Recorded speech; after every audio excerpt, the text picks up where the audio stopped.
आज हम जिस जीवन शैली को जी रहे हैं, उस जीवन शैली में कई सारी प्रकार की समस्याओं से हम जूझ रहे हैं। उसमें से एक सबसे बड़ी समस्या है रेडिएशन। क्या है? रेडिएशन।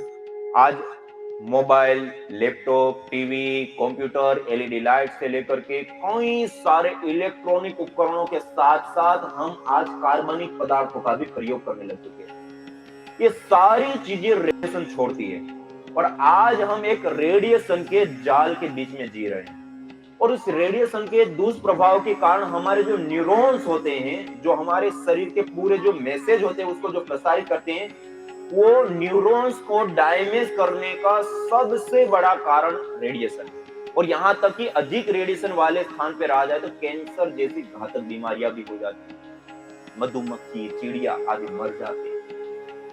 और ये रेडिएशन पूरी दुनिया की आज सबसे बड़ी समस्या बन गई है। दुनिया के कई सारे देशों में मुहिम चलाई जा रही है कि इस रेडिएशन को कम किया जाए, कैसे भी करके इसको रोका जाए, लेकिन उसके ऊपर कोई कदम भी नहीं उठाए जा रहे। और इस रेडिएशन के जाल के कारण आज हम सब प्रभावित हो रहे हैं, हम सब। और उसके कारण एमडी से लेकर के कितनी जानलेवा घातक बीमारियां हो रही हैं। और आपको जानकर के आश्चर्य होगा, जिस हवन को अभी हम करेंगे, इस हवन को करने पर जो पार्टिकल बनते हैं, ऑर्गेनिक पार्टिकल वायुमंडल में आ जाते हैं। वो ऑर्गेनिक पार्टिकल जब वायुमंडल के अंदर आते हैं तो वो दोनों प्रकार के रेडिएशन, दो प्रकार के रेडिएशन, एक होता है इलेक्ट्रोमैग्नेटिक रेडिएशन और एक होता है एटॉमिक रेडिएशन। दोनों ही प्रकार के रेडिएशनों को दूर करने का काम है। डॉक्टर वाई के विजय जी, जयपुर यूनिवर्सिटी राजस्थान में, उन्होंने कई सारी इस प्रकार की रिसर्च और परीक्षण करके बताया कि हवन यज्ञ करने पर ऑर्गेनिक पार्टिकल वायुमंडल में आते हैं, एटॉमिक रेडिएशन दूर हो जाता है। Doctor Mamta Saxena ji, central pollution government board Delhi में, उन्होंने कई परीक्षण के माध्यम से बताया कि इलेक्ट्रोमैग्नेटिक रेडिएशन यज्ञ करने पर दूर हो जाता है।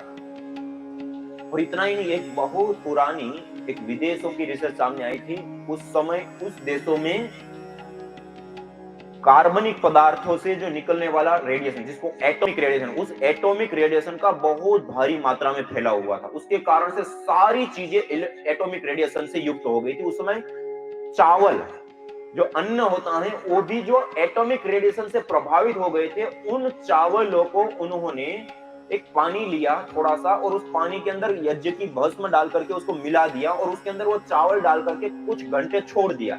उसके बाद उस चावल को निकाल करके सुखा दिया और उसके बाद उन्होंने लेबोरेटरी में टेस्ट किया तो वो चावल में से भी एटॉमिक रेडिएशन की बिल्कुल खत्म हो गया। मानी यज्ञ की भस्म में भी इतनी ताकत होती है और इसके जो ऑर्गेनिक पार्टिकल वायुमंडल में आते हैं उसमें भी वो ताकत होती है कि ये रेडिएशनों से हमें बचा लेते हैं। आज पूरी दुनिया जिस समस्या से जूझ रही है उसका समाधान हम इतना छोटा सा यज्ञ अपने घर के अंदर कर ले तो हम रेडिएशन से बच जाए।